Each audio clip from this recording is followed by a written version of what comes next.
Lapit na po tayong matapos dyan na pakinisin yung kanyang foam. At kitang kita nyo naman yung resulta mga boss, di ba ang ganda? So ayun mga boss, pakita ko lang sa inyo at ayan na yung finished product natin mga boss. Ayan, flat po yung likuran at curved po yung unahan. So ayan mga boss, tignan nyo yung resulta.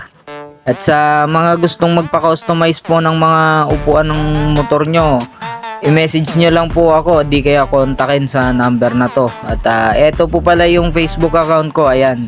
Ayan mga boss, message nyo lang ako dyan. At eto rin po yung aking contact number mga boss. So ayan, pwede po kayong mag-text dyan o di kaya tumawag.